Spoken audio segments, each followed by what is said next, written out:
ഒരു പെണ്ണിന് ഏറ്റവും കൂടുതൽ കടപ്പാടുള്ളത് ആരോടാ? നിങ്ങൾ പറ. ആ കടപ്പാട് ഉണ്ടോ? നമ്മുടെ കുടുംബത്തിന്റെ പ്രശ്നം എന്താ നിങ്ങൾക്ക്? എന്തുകൊണ്ടാണ് നമ്മുടെ കുടുംബം നമ്മുടെ കുട്ടികൾക്ക് ഒരു പാഠമാവാത്തത്? നിങ്ങൾക്ക് അറിയോ എന്താന്ന്?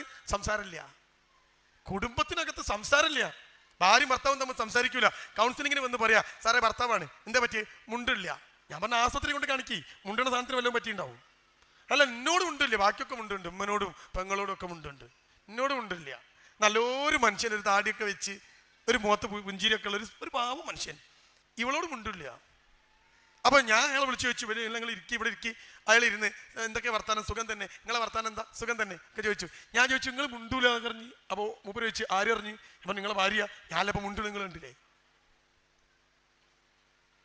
ഞാൻ ചോദിച്ചു, നിങ്ങളെന്താ നിങ്ങളെ ഭാര്യനോട് മുണ്ടാത്തത്? അയാൾ എന്നോട് ചോദിച്ചൊരു ചോദ്യം, എന്താ ഞാൻ മുണ്ടണ്ടി? നിങ്ങൾ പറയും, എന്താ മുണ്ടണ്ടി? എന്താ മുണ്ടണ്ടി? എൻ്റെ ഭാര്യയോട് ഞാൻ പറയാണ്, എടി നോക്കിയാൽ മക്കളെ നമ്മൾ ഓരോ കാര്യങ്ങൾ ചെയ്യുമ്പോഴേ ഈ ചെയ്യണ മാതിരി ചെയ്താൽ ശരിയാവില്ല, അത് അങ്ങനെയല്ല ചെയ്യുക, ഇങ്ങനെയാണ് ചെയ്യുക എന്ന് എൻ്റെ പെണ്ണുങ്ങളോട് ഞാൻ പറയാം. ഉടൻ തന്നെ ഓള് പറഞ്ഞു, നിങ്ങൾ മുണ്ടാന്നോളൂ, എനിക്കറിയാം. ഇനി ഞാനെന്താ പറയണ്ടേ? ഞാനെന്താ പറയണ്ടേ? ഇനി ഞാൻ വല്ലതും പറയണമെങ്കിൽ അവളുടെ ഒച്ചന്റെ മേലേക്ക് പറയണം, ഓൾ പറയും, നിങ്ങൾ കൊണ്ടാവുന്നു. അപ്പോഴാണ് കുടുംബങ്ങൾ പാഠശാലയായി മാറുക. നാട്ടുകാർക്ക് മൊത്തം കേൾക്ക പാഠം, മക്കൾക്ക് മാത്രമല്ല. ഇതാ നമ്മളെ കുടുംബം ഇല്ലേ? ഇതാ മമ്പാടുന്ന് ഞാൻ ബസ് കയറി കോഴിക്കോടേക്ക്. നിങ്ങൾ ആലോചിച്ചോ, ഞാൻ മമ്പാടുന്ന് കോഴിക്കോടേക്ക് ബസ് കയറി. മമ്പാടുന്ന് കോഴിക്കോടേക്ക് ബസ് കയറിയിട്ട് സീറ്റിലിരുന്നു. എൻ്റെ തൊട്ടടുത്ത് ഒരാളിരിക്കുന്നുണ്ട്. തൊട്ടടുത്ത്. ഞാനിങ്ങനെ കുറച്ചു നേരമൊക്കെ ഇങ്ങനെ ഉണ്ടാതിരുന്നു. കുറച്ച് കഴിഞ്ഞ് അയാളെങ്ങനെ നോക്കി, അയാൾ ഇനി നോക്കി. അപ്പൊ ഞാൻ അയാളോട് പറഞ്ഞു, എന്തൊരു ചൂടാലേ, എന്തൊരു ചൂടാ. അപ്പോൾ അയാൾ പറഞ്ഞു, ശരിയാ, ഭയങ്കര ചൂട്, നിലമ്പൂരൊക്കെ ചൂട് തന്നെ, ഭയങ്കര തന്നെ. നിങ്ങളെവിടെ സ്ഥലം? ഞാനിങ്ങനെ ഇവിടെയാണ്. നിങ്ങളോ? ഞാൻ അവിടെയാണ്. നിങ്ങളെന്താ ചെയ്യണേ? ഞാൻ അതിങ്ങനെ ബസ് പോയി മഞ്ചേരി എത്തി.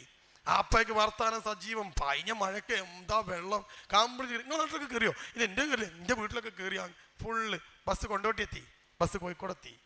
ബസ് കോഴിക്കോടെത്തുമ്പോഴേക്ക് അടുത്തിരുന്ന ആളുടെ ഫോൺ നമ്പർ ഇയാൾ വാങ്ങുമോ? നോക്ക്, നിങ്ങളോട് വർത്താനം പറഞ്ഞിട്ട് തീർന്നിട്ടില്ല, ഞാൻ പിന്നെ വിളിക്കാട്ടോ, നമ്പർ തിരി. എന്തുകൊണ്ടാ അത്രയും ദൂരം അവർ സംസാരിച്ചേ? എന്തുകൊണ്ടാ?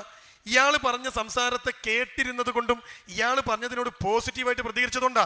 നിങ്ങൾ ചിന്തിച്ചു നോക്ക്. ഞാൻ പിന്നെയും മമ്പാടുന്ന് ബസ് കയറി. വേറെ രസം, എൻ്റെ അടുത്ത് ഒരാൾ ഇരിക്കുന്നുണ്ട്. ഞാൻ മൂപ്പരോട് കുറച്ചു നേരം കഴിഞ്ഞപ്പോൾ മൂപ്പരോട് ചോദിച്ച്, എന്തൊരു വെയിലല്ലേ, എന്താ ചൂട്. ഇവിടെ മൂപ്പർ എന്നോട് ചോദിച്ചു, അതിനിപ്പോ ഞാനെന്താക്കാനാണ്?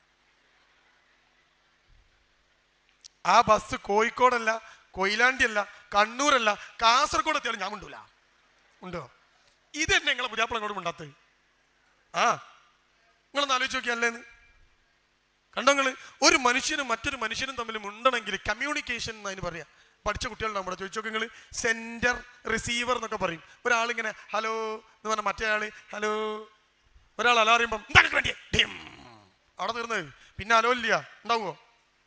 അപ്പൊ എന്തുകൊണ്ട് നിങ്ങളുടെ ഭർത്താവും നിങ്ങളും തമ്മിൽ സംസാരമില്ല? എന്തുകൊണ്ടാ മക്കളും നിങ്ങളും തമ്മിൽ സംസാരമില്ല?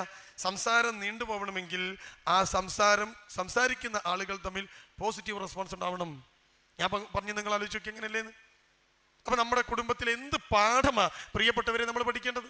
ഓരോന്നും നിങ്ങൾ ചിന്തിച്ചു നോക്കി. ഇങ്ങനെ ഒരു നല്ല ഭാര്യയായി എല്ലാം സഹിച്ച് പുറത്ത് നിൽക്കണം എന്നല്ല ഞാൻ പറഞ്ഞേ. അങ്ങനൊന്നും ഞാൻ പറയില്ല, അങ്ങനൊന്നും കഴിയൂല. എല്ലാം സഹിക്കലല്ല പെണ്ണ്, എല്ലാം പൊറുക്കല് പെണ്ണ്, എല്ലാം ഇങ്ങോട്ട് എന്നോളി ഞാൻ സഹിച്ചോളാം, ഇതൊന്നുമല്ല പെണ്ണ്. കുടുംബം എന്ന് പറഞ്ഞാൽ അങ്ങനെ ഒരു സഹിക്കലുമല്ല. രണ്ടു പേര് ചേർന്ന് സുന്ദരമായി മുന്നോട്ട് പോകുന്ന ഒരു സംവിധാനമാണ് കുടുംബം. കണ്ടോ നിങ്ങള്? ആ കുടുംബത്തിന് വേണ്ടി ചിലതൊക്കെ നമ്മൾ മാറ്റിക്കേണ്ടി വരും. എത്ര പ്രശ്നങ്ങളുണ്ടെന്ന് ആലോചിക്കുക നമ്മുടെ കുടുംബത്തിനകത്ത്. അമ്മായി അമ്മ പോര്, നാത്തൂൻ പോര്, പ്രശ്നങ്ങൾ മറ്റൊരു ഒന്നും ആർക്കും സഹിച്ചൂടാ, ഒന്നും. അപ്പൊ നമ്മളൊക്കെ ചിന്തിക്കുക, നമ്മുടെ കുടുംബത്തിനകത്ത് വളരുന്ന നമ്മുടെ മക്കൾക്ക് നമ്മുടെ കുടുംബത്തിനകത്ത് നിന്ന് എന്ത് പാഠം കിട്ടുന്നു? നമ്മുടെ കുടുംബം ഒരു പാഠശാലയായിട്ട് മാറുമോ? ഉമ്മന്റെ ജീവിതം ഇങ്ങനെ കണ്ടിട്ട് കുട്ടി പറയണം, എന്ത് രസം എൻ്റെ അമ്മ. അതുകൊണ്ട് എൻ്റെ പ്രിയപ്പെട്ട സ്ത്രീകൾ തിരിച്ചറിയുക, ഒരു മനുഷ്യന് 2 തരം മാനസിക അവസ്ഥയാണുള്ളത്. ശരിക്കും ആലോചിക്കുക നിങ്ങളെ, 2 തരം മാനസിക അവസ്ഥകൾ മനുഷ്യൻ അതേ ഉള്ളൂ. ഒന്നാമത്തെ മാനസിക അവസ്ഥക്ക് സൈക്കോളജി പറയും സ്ട്രെസ്ഡ് എന്ന് പറഞ്ഞാൽ പിരിമുറുകിയ മാനസികാവസ്ഥ, ഇങ്ങനെ മുറുക. കേട്ടോ? അപ്പൊ ഒന്നാമത്തെ മാനസികാവസ്ഥയാണ് സ്ട്രെസ്ഡ്. രണ്ടാമത്തെ മാനസികാവസ്ഥ സൈക്കോളജി പറയുന്നു കംഫർട്ടബിൾ.